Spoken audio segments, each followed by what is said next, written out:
patokan kita itu adalah Al-Quran dan hadis. Dan kalau ada ulama yang berkata seperti itu, kita tidak ambil.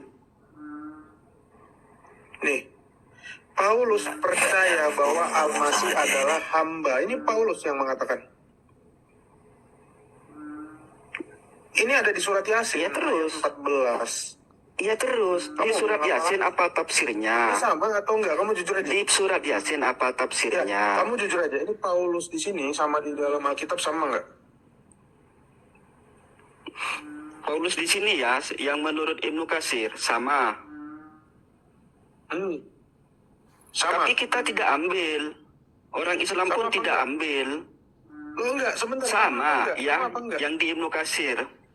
Oh ya. Oke, saya jawab. Percaya Paulus. Paulus yang menurut Anda Oke, dan berarti Paulus kamu percaya menurut Paulus, Ibnu ya? Katsir Sebentar, kamu kan bilang sama. sama. Sebentar. Ini bukan Ibnu Katsir yang berkata. Ini adalah iman umat Islam. Ibnu Katsir hanya menulis ulang. Ya. Aduh, ngarang ini orang. Di sini bukan hanya Ibnu Katsir. Ngarang-ngarang. Jangan diteruskan, awak diketawakan orang Islam. Sebentar, kamu percaya nggak sama Paulus? Coba. Tak percaya kalau saya pribadi. Ini siapa ini? Ini siapa? Ini rasulmu. Nah, ini pendapat Ibnu Katsir. Ini Pendapat Ibnu kisah-kisah Katsir. Nabi dan rasulmu, bro. Ini loh bukunya. Ini loh. Kisah-kisah Nabi. Awak diketawain sama orang Islam. Makanya kamu sama aja. Susah. Sama saja. Man, Susah memang ngomong sama kalian. mana abang Metatron? Mana orang Islam itu percaya kepada Paulus? Tak ada yang percaya. Kalau itu memang keyakinan Kamu nggak berdalil, yang terdapat di Al-Quran dan berdalil, hadis, bro. kita wajib meyakininya. Kamu nggak berdalil. Bodoh Saya gitu ya. pakai kata. Lu kasih bodoh ya. Dalilnya mana? Harusnya Anda berdalil dengan Al-Quran dan hadis, bukan dengan Ibnu Katsir. Ya ulama lu Paham. pasti bodoh gitu. Ulama lu bodoh gitu. Ulama lu bodoh. Bukan bodoh, tapi ulama ada kemungkinan dia salah. Makanya Sekarang tidak tunjuk diambil ulama mana oleh yang orang salah. Islam. Kau kasih tahu datamu, ulama mana yang salah? Ulama mana? Ya banyaklah. Itu ulama Tunjukkan, yang tunjukkan, menafsirkan tunjukkan. tentang surat Yasin, bukan Ibnu Katsir saja. Ya sudah silakan yang mana Ya lagi? banyak bang, masa Ya, ditunjukkan. siapa? Ada Itu ya kontrak. yang Paulus itu cuma menurut Ibnu Katsir saja. Nah, dari video tadi teman-teman bisa melihat kan bagaimana Profesor Dr. Metatron alias Edwin ini memaksakan bahwasanya kita umat Islam mengimani Paulus sebagai nabi dan rasul hanya karena ada di tafsir tentang nabi dan rasul, di dalam tafsir Ibnu Katsir tertulis nama Paulus atau Bulus. Orang-orang seperti Edwin ini adalah orang-orang yang memaksakan kehendaknya. Karena apa ya? Karena itu tadi, tidak terimanya ketika orang yang dirasulkan dan dinabikan oleh mereka ditolak oleh umat Islam. Padahal kita tahu bagaimana para ulama kita itu ketika mentafsir. Pertama, nama Paulus ini tidak ada di dalam Al-Quran dan hadis, melainkan dalam sudut pandang atau tafsiran dari Ibnu Katsir. Dan teman-teman juga harus tahu ya, para ulama kita itu tidak sedikit yang ketika mengambil literasi, menjelaskan sebuah, maksudnya ketika ulama kita itu menjelaskan sesuatu, mereka itu komprehensif. Mereka mengambil semua data-data lalu menghadirkannya bahwa ini pernah ada informasi seperti ini, sama seperti ini ya. Ini saya kasih contoh atau analogi ya. Saya ingin menjelaskan bahwa definisi Tuhan dalam agama adalah, maka saya akan sebutkan definisi Tuhan dalam agama Islam, definisi Tuhan dalam agama Kristen, definisi Tuhan dalam agama Hindu, definisi Tuhan dalam agama Buddha, dan lain-lain. Bukan berarti saya yang menjabarkan definisi Tuhan dalam beberapa agama dan saya tulis di dalam buku, maka artinya saya mengimani definisi Tuhan dalam perspektif orang Kristen, Buddha, dan juga Hindu. Inilah keanehan dari teman-teman kita yang Kristiani. Mereka coba untuk memaksakan pendapat mereka supaya kita menerima Paulus sebagai nabi dan rasul. Nah, teman-teman, kali ini saya akan membahas satu tema yang sangat menarik, yaitu tentang Kenapa sih umat Islam tidak menerima Paulus sebagai nabi dan rasul? Yang pertama, Paulus itu mengaku bertemu dengan Yesus itu setelah Yesus terangkat naik ke surga. Konon katanya seperti itu ya.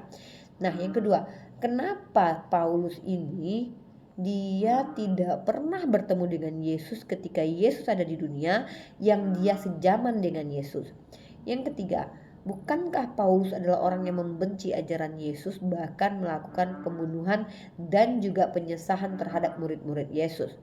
Yang keempat, bukankah Yesus berkata hati-hati dengan ragi Farisi, di mana Paulus sendiri adalah seorang Farisi? Dan bahkan terakhir, next ya, bagaimana mungkin kita percaya bahwa Paulus adalah nabi dan rasul yang diutus oleh Tuhan, sementara pengakuan tentang pertemuannya dengan Yesus itu berbeda-beda? Mari kita kupas satu persatu tentang Paulus dalam Bible. Baiklah, kita lanjut untuk membahas kita akan lanjut untuk membahas siapa Paulus. Menurut Paulus sendiri, di dalam kitab 1 Korintus pasal 12 nomor 11, Paulus itu minta dipuji. Gimana bunyinya? 1 Korintus pasal 12 nomor 11. 1 Korintus pasal 11 nomor 12. Oke, salah. Terbalik ya. Pasal 12, 1 Korintus pasal 12.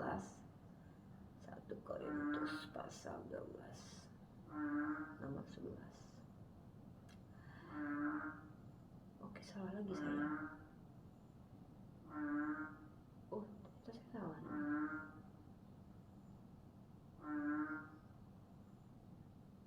Bentar ya. Saya salah nomor dong.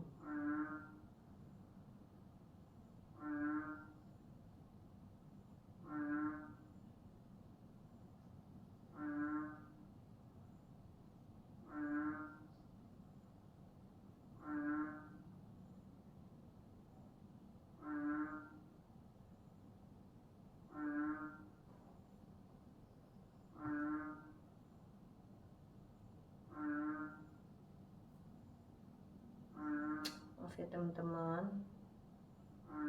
Nah, salah, 2 Korintus pasal 12 nomor 11 teman-teman. Sungguh aku telah menjadi bodoh, tetapi kamu yang memaksa aku. Sebenarnya aku harus kamu puji. Karena meskipun aku tidak berarti sedikit pun, namun di dalam segala hal aku tidak kalah terhadap rasul-rasul yang luar biasa itu. Dia menyamakan dirinya dengan para rasul ya, dan dia mengatakan bahwa dia itu tidak kalah luar biasanya. Ini meninggikan diri sendiri ya. Bahkan dia katakan seharusnya aku kamu puji, kata Paulus itu sendiri. Nah, kemudian selanjutnya kita akan bahas tentang Paulus mengaku bersih dalam Kisah Para Rasul pasal 20 nomor 26. Dia mengaku bersih ya dalam Kisah Para Rasul pasal 20 nomor 6.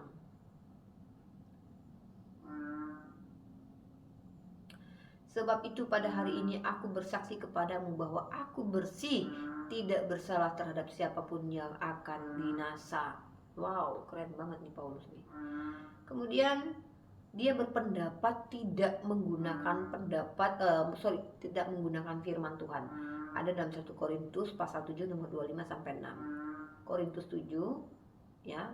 Kitab Korintus 7 pasal 25 nomor 26.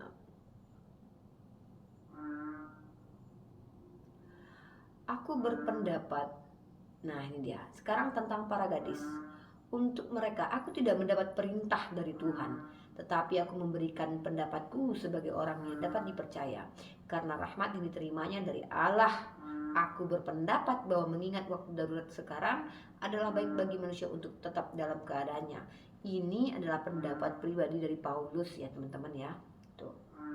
Dalam Islam, ciri-ciri nabi palsu itu adalah berkata dari dirinya sendiri dan bukan menyampaikan wahyu Tuhan. Yang kedua, memudahkan untuk berbohong. Yang ketiga, meninggikan dirinya sendiri, kemudian mengaku bersih, si paling bersih. Nah, tapi kalau kita lihat teman-teman, dalam kitab Ibrani ini pasal ke-6 ayat 1, Paulus berani-beraninya mengajak orang-orang untuk meninggalkan azas-azas utama pertama dari ajaran tentang Kristus. Baca dalam Ibrani pasal 6 nomor 1. Sebab itu, marilah kita tinggalkan azas-azas pertama dari ajaran tentang Kristus dan beralih kepada perkembangannya yang penuh. Janganlah kita meletakkan lagi dasar pertobatan dari perbuatan-perbuatan yang sia-sia dan dasar kepercayaan kepada Allah. Ini menarik banget ya, karena aku tertarik dengan sebab itu marilah kita tinggalkan azas-azas pertama dari ajaran tentang Kristus. Jadi dia melarang untuk mengikuti ajaran pertama tentang Kristus karena dia tentu memiliki ajaran baru. Kemudian kalau kita bahas Yesus memperingati akan ada serigala berbulu domba, by the way, dan kita tahu bahwa Paulus adalah orang yang berasal dari keturunan Benyamin yang adalah serigala dalam kitab Kejadian. Nah, jadi kalau dalam Al-Quran itu a'udzubillahi minasyaitonirrajim bismillahirrahmanirrahim fawailul lilladzina yaktubuna alkitaba biaydihim summa yaquluna hadza min indillah, itu ini dipenuhi oleh Galatia pasal ke-6 nomor 11. Lihatlah bagaimana besarnya huruf-huruf yang kutulis kepadamu dengan tanganku sendiri, ya. Menulis dengan tangannya sendiri ini juga maknanya luas dalam perspektif sendiri. Kemudian kedustaannya dimudahkan. Roma pasal ketiga nomor 7.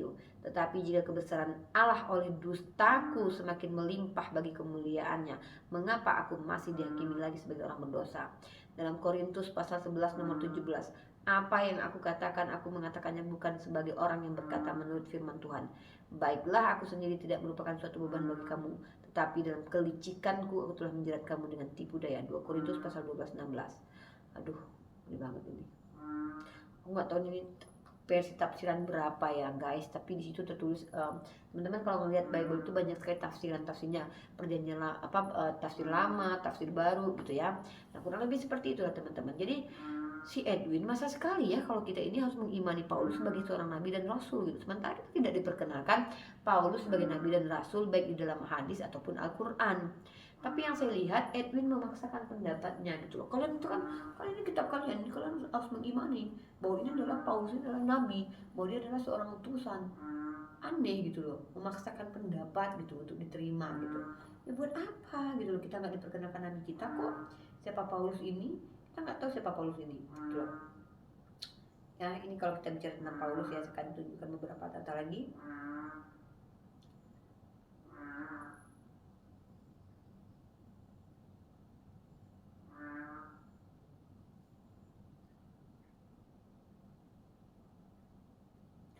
Intinya banyak sekali ajaran Yesus dan Paulus yang bertentangan. Makanya banyak kita tidak terima kalau Paulus itu adalah salah satu nabi atau rasul dari Allah Subhanahu wa taala, melainkan dia adalah orang yang dinarasikan dalam Bible sebagai orang yang memiliki pengakuan-pengakuan terhadap pertemuannya dengan Yesus, walaupun itu masih dalam tanda kutip dan pertanyaan ya. Begitu teman-temannya kalau kita membahas tentang apakah Paulus ini adalah rasul atau nabi yang patut dipercaya atau jangan-jangan hanyalah seorang tukang dusta gitu ya. Nah, jadi umat Islam itu tidak bisa menerima sembarangan informasi. Nah, bicara tentang tafsir Ibnu Katsir. Tafsir Ibnu Katsir namanya juga tafsiran. Tafsiran itu adalah representasi. Ketika seseorang mengkaji dan mempelajari, maka dia akan melihat kemudian bahwasanya analisa dia menunjukkan bahwa ini loh menurut si A, si B, si C, maka itu akan dikutip semua pendapat-pendapat itu, maka pendapat itu akan dipilah dan dipilih mana yang paling mendekati, mana yang paling benar-benar. Tidak semua dianggap betul, tidak semua dipilih menjadi pendapat yang akan diterima menjadi sumber kebenaran. Begitulah konsepnya dalam perspektif Islam. Nah, tapi yang saya lihat adalah Edwin atau Profesor Metatron, yang teman-teman kalau lihat dia adalah seorang dulu si Kayapas namanya ya. Dia ini memaksakan pendapat kepada orang Islam bahwa ini loh dalam kitabmu tertulis loh bahwa Paulus itu adalah seorang nabi dan rasul. Ini kan memaksakan pendapat pada akhirnya. Nah, ini yang disebut dengan tidak baik ya teman-teman, yang nggak pantas begini nih. Kenapa? Karena buat apa gitu? Emangnya ketika kalian memaksakan kami harus mengimani Paulus sebagai nabi dan rasul, maka dia betul-betul menjadi nabi dan rasul. Banyak sekali keanehan-keanehan terhadap diri Paulus, mulai dari silsilahnya yang tidak diketahui. Kalau memang dia adalah orang penting, kenapa silsilahnya tidak diketahui dalam iman Kristen? Kemudian kenapa dia mengutip kutipan-kutipan Epimenides ketika dia menyampaikan pengajaran di Athena? Dan juga kenapa dia mudah sekali memberi aturan-aturan yang bukan firman dari Tuhan. Ini adalah indikasi tentang nabi palsu, di mana nabi palsu adalah orang-orang yang tidak berbicara dengan perintah Tuhan, tapi menggunakan pendapatnya sendiri. Ini disebut sebagai orang-orang yang berpotensi menjadi penipu atau nabi palsu. Jadi aneh saja kalau seandainya Kayapas dan teman-teman Kristen lainnya tidak suka dengan jawaban kami, tidak masalah. Tapi juga tidak bisa kalian memaksakan pendapat bahwasanya Paulus itu adalah nabi di dalam perspektif Islam, karena kami tidak diperkenalkan Paulus di dalam Al-Quran maupun hadis. Ya jadi tolonglah ya, jangan memaksakan kepada kami bahwa kami harus menerima Paulusmu itu sebagai nabi dan rasul yang benar, karena justru kami mencurigai bahwa Paulus adalah nabi yang dikatakan Yesus. Hati-hati dengan ragi Farisi di orang Farisi, hukum orang pengikut hukum Torah itu mereka melakukan memberikan ajaran tapi tidak melaksanakan. Kemudian Yesus juga mengatakan hati-hati dengan serigala berbulu domba, sementara Paulus adalah keturunan Benyamin yang adalah domba dalam bilang Kejadian. Kemudian memudahkan berdusta maksud saya, dan meninggikan diri, minta dipuji. Banyak sekali kecenderungan bahwa menunjukkan bahwa dia ini adalah seorang yang ya tidak bisa dipercaya sebenarnya, mungkin teman-teman ya. Jadi teman-teman harus kita nih harus jeli memahami bagaimana, kenapa kita tidak percaya bahwa Paulus adalah nabi utusan Nabi Isa alaihissalam. Selain Paulus tidak pernah bertemu dengan Yesus dalam Bible, dia hanya mengaku. Tidak bisa orang-orang Kristen menunjukkan siapa yang menyertai Paulus menjadi saksi. Tidak ada namanya, tapi dia bilang banyak yang lihat. Tapi kita tanya siapa namanya, kami tidak tahu, kata mereka. Jadi ini aneh sekali, aneh dan lucu ketika orang-orang Kristen memaksakan pendapatnya untuk kita menerima Paulus sebagai nabi dan rasul. Ya, jadi tolong dong, biar enak gitu ya hidup beragama kita. Kalian sembah Tuhan kalian, kami sembah Tuhan kami. Kalau bertanya-tanya aja, kalau mau menjawab aja, nggak usah memaksakan jawaban terhadap orang lain yang tidak sepakat, tidak seiman dengan Anda gitu ya. Ini namanya si Kayapas, orangnya yang pernah datang di podcastnya Dr. Richard ya. Semoga orang ini bertaubat ya, memaksakan pendapatnya kepada orang Islam. Sorry to say lah, ngapain kita beriman kepada Paulus sementara kita tidak diperkenalkan dalam Al-Quran maupun hadis ya. Jadi saya tolong buat buat kalian teman-teman Kristen ya, pakailah identitas sendiri gitu. Mungkin itu saja yang bisa saya sampaikan ikhwah. Mohon maaf kalau ada kata-kata saya yang salah. Wabillahi taufiq wal hidayah. Assalamualaikum warahmatullahi wabarakatuh.